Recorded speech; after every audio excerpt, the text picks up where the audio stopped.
Hi, it's Zoe, and I have a very special friend and guest on the podcast today, Mark Hocknell.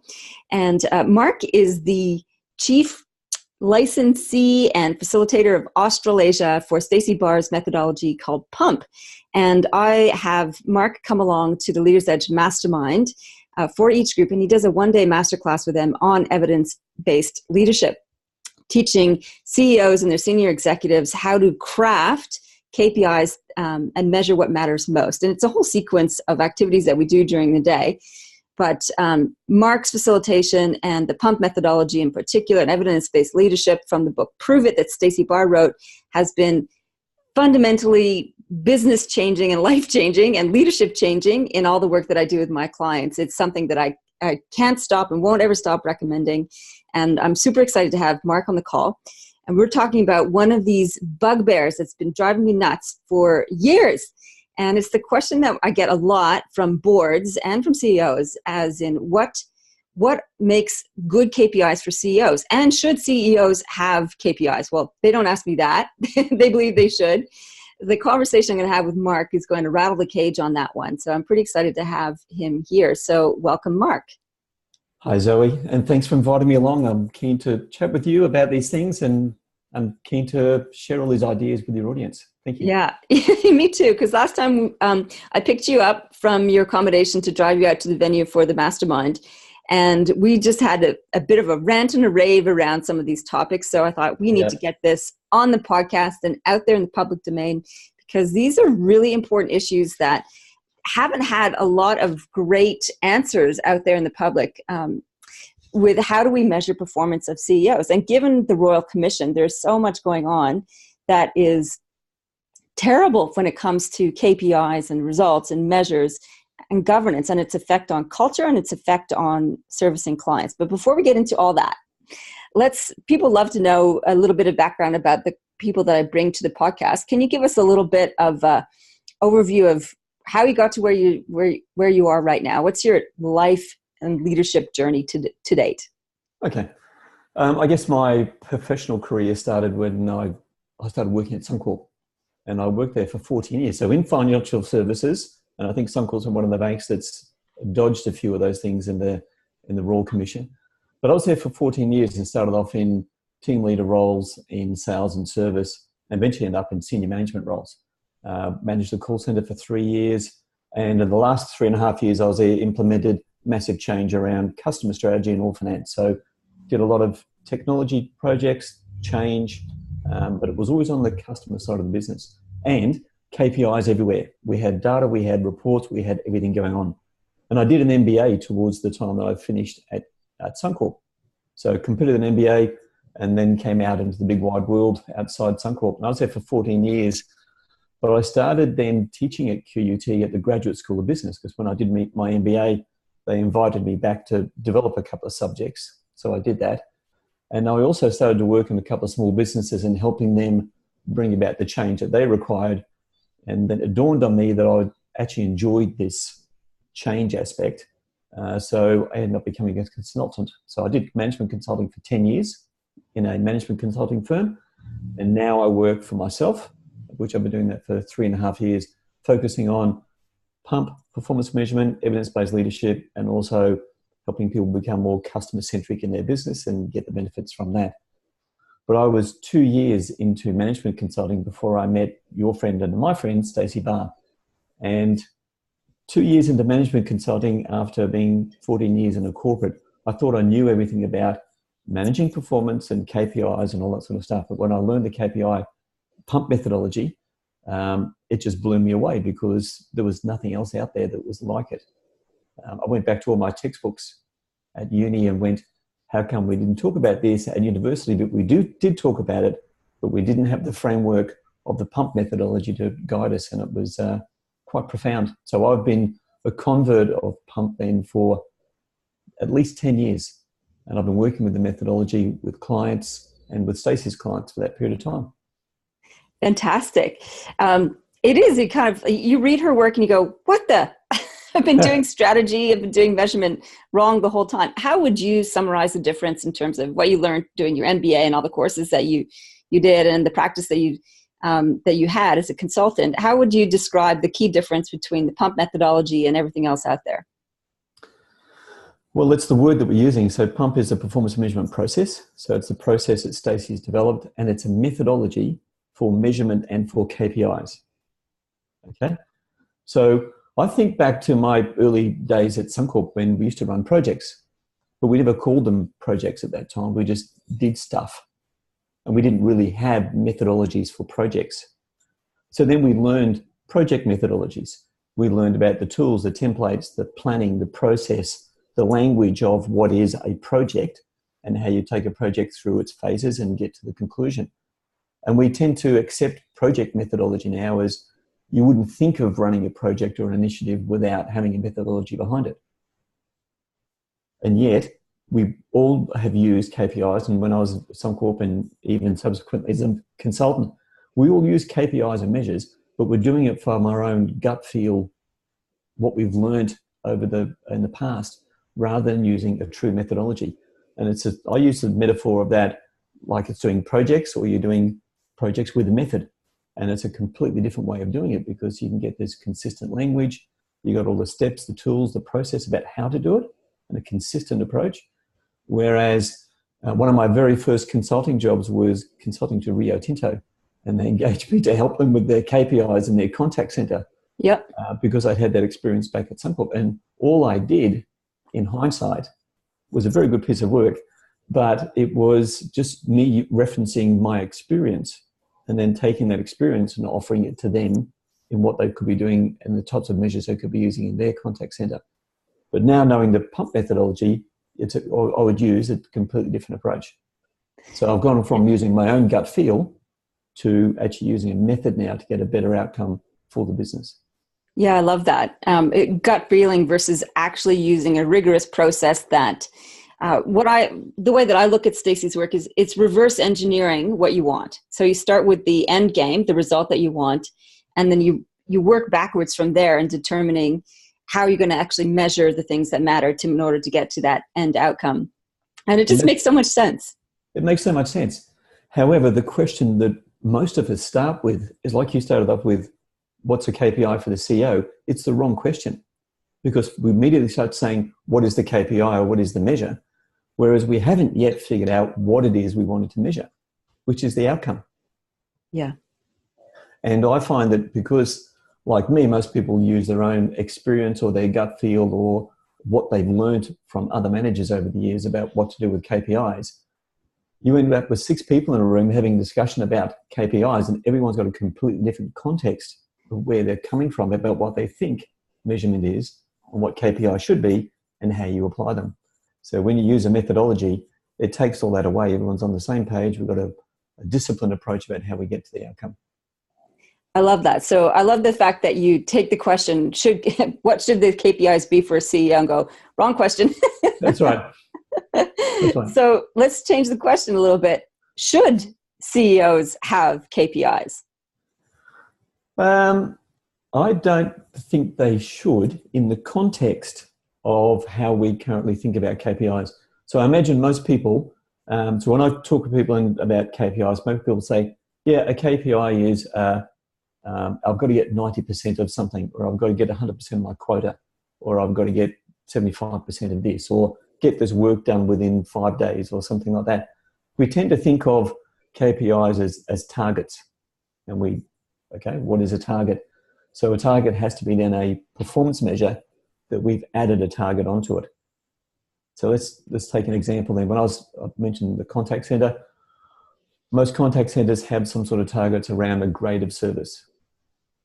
So a lot of them might be 90% of calls are answered within 60 seconds. Yeah. Okay? So that's a standard sort of KPI type thing. So that is a performance measure, which is what is the percentage of calls, what is the average time that they're answered? Okay, and then we've added 2 targets onto that measure. So one is we want 90% of them answered inside 60 seconds. So we've added 2 targets onto one measure. Now, so that's a KPI. So it's complex, and yet we all tend to think we understand exactly what it means. But I think that if we're talking about KPIs for CEOs, which we are, I think we've got to try and change that whole conversation and say, what is the role of the CEO? And what do we really want that to achieve over time? How would you answer that question? What is the role of CEO? I think it's about bringing about change and bringing out a new strategic position to the organization. So a lot of the stuff that I've read that's been in the Royal Commission for Misconduct in Banking and Financial Services, when they've talked about their scorecards and they've talked about their KPIs, they've all been short-term, get these financial targets within this 3-month period or each quarter, with hopefully then reporting back to analysts and getting an impact on share price, and then their share prices go up and people get bonuses. I would have thought, though, as CEO, when you said before about developing strategy, their role, if there's about developing strategy, is setting in place change that's going to occur, difference between what the organisation is doing today and what it might be doing in 3 years' time or 2 years' time at least, maybe even 5 years. So then why are we measuring them on these short-term things? That all that is going to do is give them a focus that narrows them in on the operational stuff rather than getting the new strategic position in place for the organisation. And I think that's one of the fundamental things that's a challenge is we've got so many CEOs and leadership teams in organisations that are focusing on the operational components of the work to get the short-term outcomes that the board has put in terms of KPIs, rather than thinking about what is the strategy, where do we need to get to, and then they can be measured on the progress of realising that strategy over time or that change that's in place. Yeah, that makes a lot of sense. And the challenge with it is that we have this performance bonus schemes that are often linked to short-termism. Yep. So and that is often linked to achieving targets, as you've mentioned, short-term targets, yeah, in order to see if after 12 months, the CEO could then get a performance bonus as included in their plan. So what do you have to say about that? How do we, could we link performance measurement to incentive plans? There's a whole lot of research that says you shouldn't do that. Yeah. So there's even articles just recently. So Daniel Kahneman, who wrote Thinking Fast and Slow, he got the Nobel Peace Prize for behavioral economics. He's come out with a couple of psychologists now, and they're saying that even in schools, we shouldn't be giving children grades, but we should be rewarding effort. How do you measure effort? You can measure effort and you can see it in people. And we can talk more about that in a minute. Let's come back to those CEOs, right? So like we said, if we can define a new strategic position that this company needs to get to, and the CEO maps out with his team or her team this journey about where they're going to go, they can still achieve that. Now, if we change our context of measurement and use something like Pumper's methodology to say, how then could we measure that progress towards that new strategic position, then we could measure it. But what we often say is we go, yep, sure. The CEO's about the strategy 2 to 5 years out. We don't know how to measure that because we're not using a methodology. So what we need to do then is come up with some KPIs or some targets that we can hold them accountable to now. So it's our approach to performance measurement and to understanding what performance is and how to measure it that's actually driving us then to have these shorter term KPIs and targets, because that gives us and the boards and even within organisations, these incentive programs that we have in place, it tends to give people, leaders, board members, CEOs, managers or whatever, this sense of control. And it's a bit of a myth.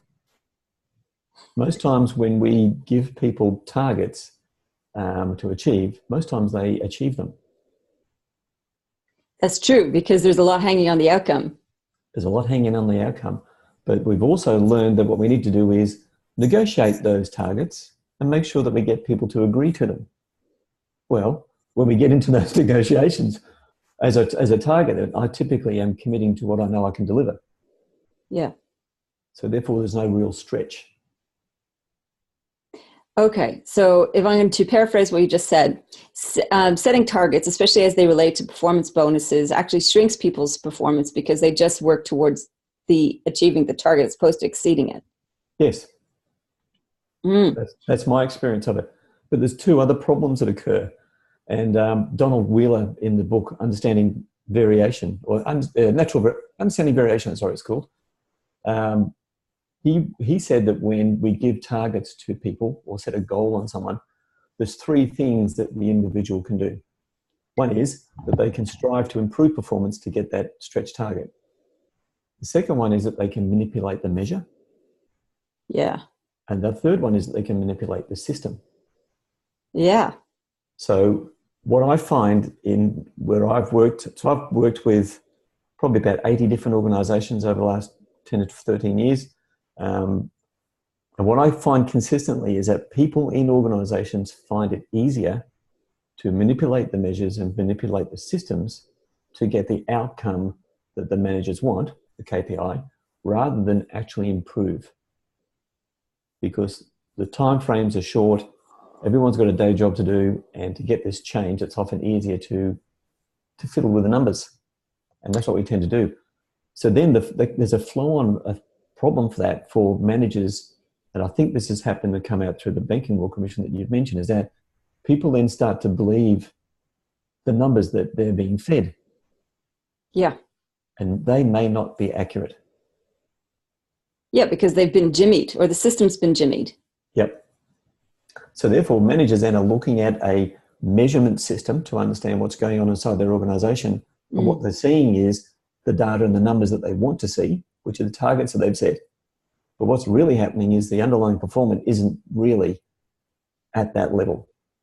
And it's not through any mischievousness on people's parts. It's more that they don't know how else to do it. I'll provide an example. So I've worked with probably 3 or 4 different organisations that are into superannuation. And as we know, people have typically, on average, they say people have the 3 super funds that they've got. And the whole idea is if you roll your superannuation into one fund, that's the best thing for the individual and for their pension plan and all that sort of stuff. Yeah. So in one particular organisation, the executive team said, we want our customers to roll their funds into us. So if you've got 3, just consolidate them into one. And they've had an admin team that responded to all these forms, complicated forms that we have to fill out with superannuation to roll your funds into one. So they put a target on that team that we wanted to have 90% of the letters that came in from customers that were requesting consolidation of funds to be responded to inside 3 days. Okay. Right? Classic KPI that comes out of an executive team, right? Yeah. That's really important to us, so we better make sure that that team does it. So when the team was given that KPI, they knew they had no chance of achieving it because all the letters that they were getting, they were incomplete. They missed ticking boxes on forms. There was all sorts of problems with them. So they knew they had to get the 90% done inside 3 days. So they created something that they called a not a good letter, which is what they called it. Okay. So these letters that weren't actionable were just put into a pile and sent back to the customer for completion. But they weren't then counted in the 90% of the ones that came in because they were not good letters in the first place. They couldn't be actioned. So they were sent off. So they were getting their KPI. And the executive team thought they were achieving this 90% inside 3 days, which in theory they were by the way they chose to measure it. Now the goal about trying to work with their customers to get them to consolidate their funds into that organisation then was just lost. It became about meeting the KPI. So if they had said to the team, what we'd like you to do is help as many of our customers as you can to consolidate our funds in together, you guys figure out how to measure that. And you know what? Let's just see how we go. Let's just learn how it works. What we would have discovered is there is a heck of a lot of letters that come in that we can't action because the customers have completed them incorrectly. Okay, but they want to roll their funds in with us, which is what we want them to do. So we would have solved that problem very differently than what they did when they had to get the 90% done inside 3 days. They actually worked on solving the problem as opposed to hiding it. Right, because what the leaders did in that context then, which is common practice, I'm not singling them out at all, they had the idea of, yes, we need to support our customers in rolling their funds in, but instead of setting that as a piece of direction and then allowing the team to work on it, they solved it by saying, no, we'll give them a target, which is 90% in 3 days have to be completed, thinking they were going to control the situation. And all they did was they actually stifled innovation, they stifled problem solving, or they actually created a different type of problem solving, which is the problem about how you get the KPI when it's too hard. And they actually worked against achieving their goal, which is facilitating their customers to facilitate rolling all their funds into one. Yeah, so hence the danger of setting KPIs with targets without negotiation, without discussing about what are we really trying to achieve, the result, the goal, and then working out how to measure it from that. So the difference there then, if we applied the pump methodology, that we would say, we would come up with an outcome, which would be all our customers roll their funds in with us, or all our customers have just one fund, which is the one that we want. Yeah. That would be the goal. That would be the result that we would set out. And then we would design performance measures for that result. And if we wanted to see a change in those measures, then we would set targets on the measures themselves. And this is one of the beautiful things that I love about the pump methodology and how Stacey applies it in evidence-based leadership as well. We just completely flipped how KPIs were being used. So when we say that the goal is the result, let's say all our customers have one fund and it's with us, then we get measures to give us feedback about that. The performance measures only give us feedback about the result. Right. What happens with KPIs and other types of performance measures is they get what I call a life of their own. And that 90% in 3 days is a classic example of where a performance measure that's got a target attached to it gets a life of its own. It goes off and it exists for itself, whereas performance measures and KPIs just give us feedback about results. And that's the only job that they have. So they give us feedback. You can still develop targets, right? Like targets have a role, but not necessarily if you're measuring something you haven't measured before. Yeah. So if we were measuring all our customers roll their funds into us, we would measure then the number of letters that we get from customers. And then we might measure the number of letters that were not good letters. And then we'd say, well, you know, of the 100% of letters that we get, 40% of them are not good. Let's solve that problem because we want that to be virtually zero. And we would work on that. And we could take that then from a 40% number to a target of, say, 5%. And we would work on solving the problem of the not good letters. And then we would say, okay, well, maybe on average it takes us 5 days to respond to these customers. We really want it to be 3 days. So then what do we need to do to make sure that we can resolve these problems and get back to these customers within 3 days with a consolidation of their funds? And that is a completely different way of solving the same problems, but we're using a different approach by saying that's the outcome we want, we're all clear on it. We then design measures for it, rather than what most leaders do is we tend to go that shortcut, here's a KPI, and that KPI will then, it's translated what we try to achieve in consolidation of those funds, for example. Okay, cool. I got that. So I'm curious about your opinion on one of the perennial challenges I have in working with accounting firms and legal firms that have that are run as a partnership, and they have, at the end of a period of time, let's say it's 90 days, they divvy up the profits.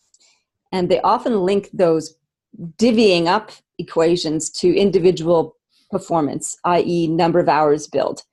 So they link billings to a financial reward, which we've just talked about can be fraught with peril because people can jimmy the numbers and jimmy the system. What would you suggest to a law firm or a legal or an accounting firm or is in that kind of arrangement where it's a partnership, they generate profits and they want to divvy up the pie? How might you go about doing that without creating a rod for your own back with these skewed KPI problems? Okay, so a couple of things. I'm going to answer that question in a couple of ways. So one of the things we talked about before then with CEOs was that getting this change in this new strategic position, for example, they still have to achieve their financial plans, which they have to agree to. So that's like a given. But the financial plans and the budgets shouldn't become KPIs. The financial plan is really a constraint that goes into what the CEO is trying to achieve. And it's also an output of how it was implemented. So that's how I see how we see Say that finance. again. Could you just repeat that? So if you think about, as a CEO, I'm trying to achieve cultural change or put in a new program of work or get to a new strategic position in the next 2 years. Yeah. The constraint I have is the financial resources that I've got to achieve it. Right. Right. So rather than budgets being something that I must meet, I think we're better off seeing the financial budget expenditures as a constraint. It's a constraint into what I can achieve over that period of time. And how best I use that resource then has an impact on it. So what then comes out of how I implement that stuff is then the result of the financial plan. And it's the decisions that the people in the organization have made over that period of time that have produced a financial outcome, either revenue, costs, all the other stuff. So I like to think of the financial plan as really a constraint, as an input, and it's an outcome of how you outplay all of the work that you're doing, all the implementation, all the change, all the interactions with customers, all the other stuff. So you've still got those things. And the other thing that we should have mentioned too, that another role of the CEO is really about making sure that there's good governance within the organization. And that good governance still comes to me. All those things really center on the culture of the organization. So in many respects, the CEO's role, my view is to build that culture. And I'll share a story with you that I read just on the weekend. So with the accounting firm or the legal firm that you mentioned. Yeah. So I worked in a management consulting firm for 10 years. So yeah, we work the same way. It's billable hours. And whilst we were a very conscientious management consulting firm, people still add billable hours to clients' jobs when they're large jobs because they see that as covering overheads and those types of things as well. So I actually see the way that we do that is counterproductive. And what I'd be saying to those accountants and say, okay, so what's the definition of success for your business? Most likely straight up I'll go, well, it's a number of billable hours so that we can bill, so we get revenue, so that our revenue is higher than our costs. Yeah. Okay. So that's a classic accountant's response, right? But what is the definition of success for their business? I would imagine it would have to be that money comes from a whole group of clients. So clients are paying money. So therefore, what is the outcome with the client? Because you actually want those clients to be there the next year to continue paying those fees and to continue growing and even being potentially advocates of what you do. So they have to, I think, focus more on what is the definition of success for them as an organization, because it's not cash flow.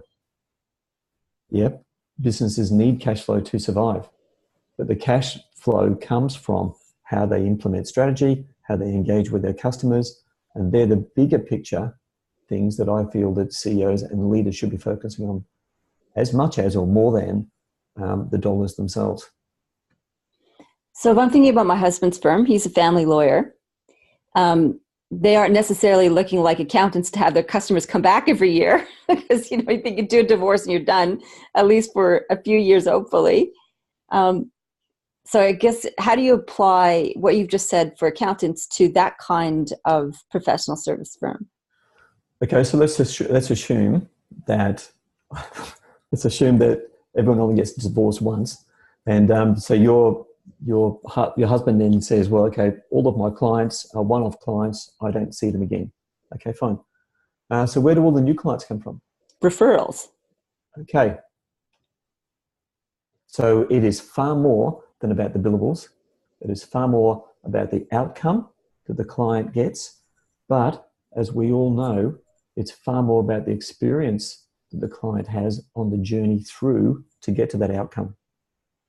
And how your husband's firm manages that will absolutely fuel or not referrals to their practice. Now, if they give a fantastic experience, now, you can't have a fantastic experience, I imagine, going through a divorce. But if you can make it as painless as possible, you keep all the information going, whatever it is that's valuable for the customers, so that as a client, as they go through that process, it's the best possible experience they can have, and they can say that, then they will refer people. And then the marketing budget for that firm would be virtually zero, because there'd be enough customers coming in that are being referred. So that then reduces costs, which means coming back to that's really what it's about. And yes, we operationalize that by doing billings. Okay, but it's not the main game. And the thing is, those guys would know that. But a lot of times, professionals, accountants, lawyers, consultants tend to think that the customer stuff is the soft stuff. It's not really what it's about. It's about the billable hours. It's about getting the dollars. It's about crunching the deals. Yeah. And it's actually not, because like you just said, the lifeblood of the business going forward is referrals. And in this age that we're in now, customers have so much more. Customers aren't sold anymore. So go back 20 years, we used to sell things to customers because they didn't have enough information. And salespeople used to share information with customers and get them to buy something. Today, customers are far more informed than they've ever been in history, not only about the information about making decisions about what to buy, but also from their social networks. Everything completely changes. Yeah. You do a trip overseas and you can decide on a hotel to stay at, or a day trip to do, or something to do when you're over there by going on a TripAdvisor. You're not sold anything. You're taking the opinions of other human beings like you. So customers buy these days, they aren't sold to. And it's completely changed. So those things are far more important than what we operationally think about, which is the billings or the billable hours. So how do you deal with this conversation then, where you have 5 lawyers in a room and they're disgruntled because, well, they're all partners. They're disgruntled. There's tension in the room because lawyer A billed 500 grand for the year. Lawyer B billed 300 grand for the year. Lawyer 3 billed 200. And they're arguing then as to how they should divide up the pie, because the one who billed 500 grand feels like they worked a lot harder than their colleagues. And this is the source of the conflict that comes out of these conversations when you just look at billings, because they have hard evidence, right? That $500,000 versus 200 grand, obviously I'm working harder. Right. So there are lots of cases in the Banking Royal Commission where people have claimed exactly the same thing. Yeah. But they have been destructive in how they've done it. What do you mean? They've been destructive in how they've done it? Destructive in culture, destructive towards other teams. They've got competitive towards others. So I've worked a lot with sales teams over the years. And I find that when you create those league ladders, where you've got the top dog, second dog, third dog, that breaks down teamwork. Because when you create a league ladder between those things, and we tend to like this a lot in our culture, because we tend to like these sports metaphors. So then you get the top dog, $500,000 worth of billings, and we create a ladder that actually differentiates people. Now, the top billing guy, let's assume that that individual is doing it 100% ethically, doing the right thing by their clients, and just happens to be billing a lot more because he's getting a lot more referrals or something like that. That person then should be sharing that information with the rest of his team or her team. Now, what typically happens is when I'm at the top of the league ladder, I don't want to share that because that's my status. So when we create those sort of situations in teams, we actually break down teamwork so that it doesn't work. We actually create powerful individuals that then are boxing for the top position rather than working as a team. So one of the things that you mentioned there was that there's an assumption because one person billed $500,000 that $200,000 person didn't work as hard or didn't contribute as much. And I Yeah. think we need to understand that in teams of people and in organizations, sometimes you can have high achievers who can seem to do a lot more, but that doesn't mean that the contribution of other people in the team isn't as valuable. If you only measure it by the dollar, then you're only choosing one thing to measure it by. And that's where we need to get a better framework for how we think about teams and how they work together. So when I was, for example, back in the call center, we had teams and we had measures on teams about how they're in a sales call center. Mm. And what we found was that we had to create a band. It wasn't like it was 2 sales per hour was the benchmark. It was a band, because what we found in these teams was that there were some people that could do 3 per hour, and they were just had that gift. But then when the team met, there would be someone that was doing 1.5 per hour, for example, but their contribution to the team was valued. Either they were the person that kept everybody calm, or they kept everybody happy when things were tough, or they kept the spirit up in the team. They did other stuff. Their contribution to the team was accepted by the team. And the team was very happy then to carry a team target, knowing that that person may not contribute as much in terms of the number of sales per hour, but they were contributing in different ways. And that's the nature of the work that we're in when we work with people. It's in teamwork. So one of the things then with the lawyer and the accountant example that I would have liked to have had a conversation with them about is using Stacey's approach, where we build a results map.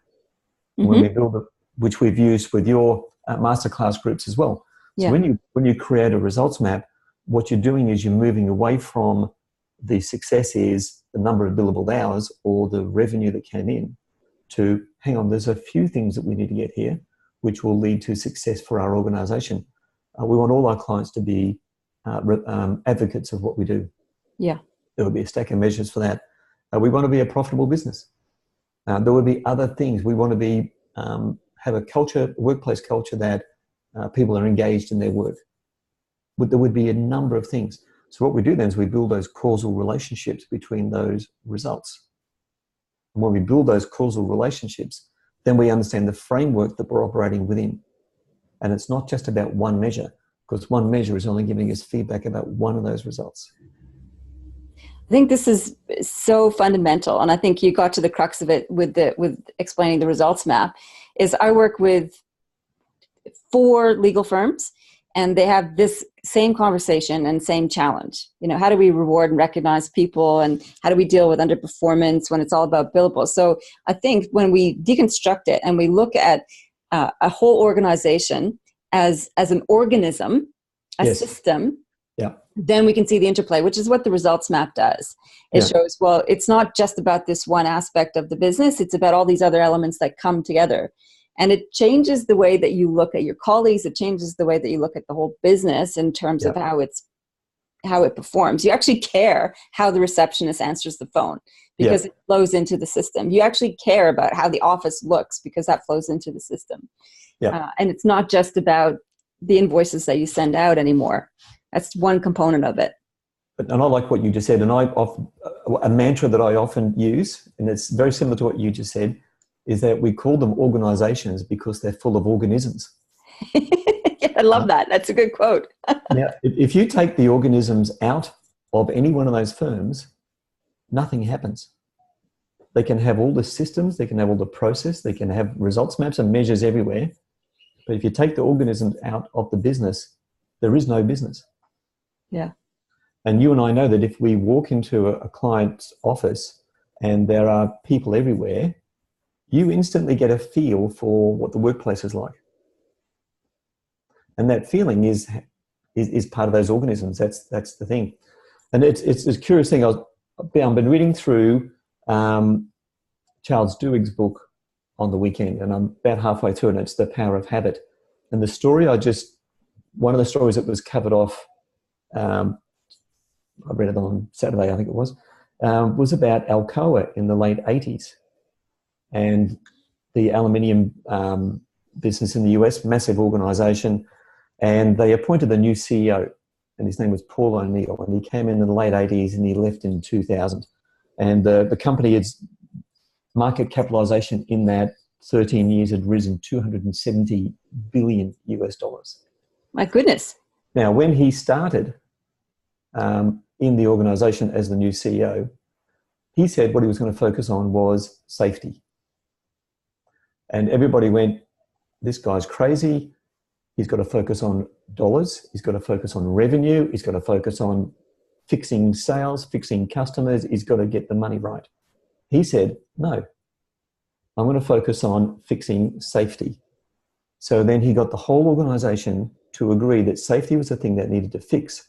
Now, that was one thing that they could commonly agree to, because apparently there's a lot of union issues. They'd been on strike and all that sort of stuff. And they all focused on fixing safety, making it a safe place for everyone to work. When they started to fix safety, they started to fix all of their processes. They started to work together as a team. He changed the culture of the entire organization and created a more profitable business that was improving its performance year on year on year for the whole 13 years that he was there. And to me, that's the essence of a CEO who really understands what it is they're trying to achieve. He knew the long-term goal was a new strategic position, but he knew how to get there. And he was focusing the people on a common thing that they could agree to, and then focus them on their processes around the system, which flowed into their manufacturing processes. And when less people got hurt and they took pride in their work, the whole culture changed.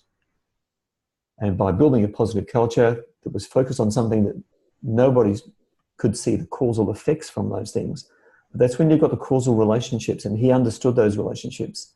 And I think that's what made him a wonderful leader in getting those outcomes, was he understood those relationships. And I think that's what boards should require from CEOs. The board should require that the CEO understands what is going to drive performance, and what is going to drive performance and outcome, 3 to 5 years' time, and focus on those things, knowing that we're going to get that outcome.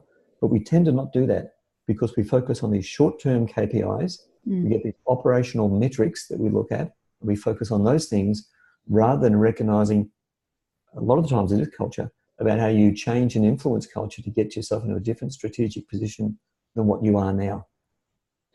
I love that. And I think that's a really wonderful way of looking at what a CEO should be doing and a board should be doing. And that it was a very savvy CEO that Charles Duhigg talks about, where he could look at the business and know that the lever to focus on was safety. Yeah. Likely he mapped out all the elements of the business and went, if we fix this, the on-flow effect will be this. Yes. And I think that's the value of looking at an organization as an organism. Yes. It's like when you go to a medical practitioner and you've got a sore elbow, and they go, well, the problem's not your elbow, it's actually this twinged nerve down in your left shoulder. You're like, really? And they're like, yeah, see, fixed elbow. Yeah. It's like that. Yeah, it is like that. And the body is an amazing thing. They talk about homeostasis, where everything's got to be in balance with all the chemicals and all the things that are happening within it. It's similar within the organization that's a business. Yeah. Well, that's probably... Yeah. Sorry, go on. All those things have to be in fine balance. And I think that's one of the things I like a lot about results maps, is it helps you understand all those different things you've got to get into play rather than just focusing on one or two KPIs. Yeah.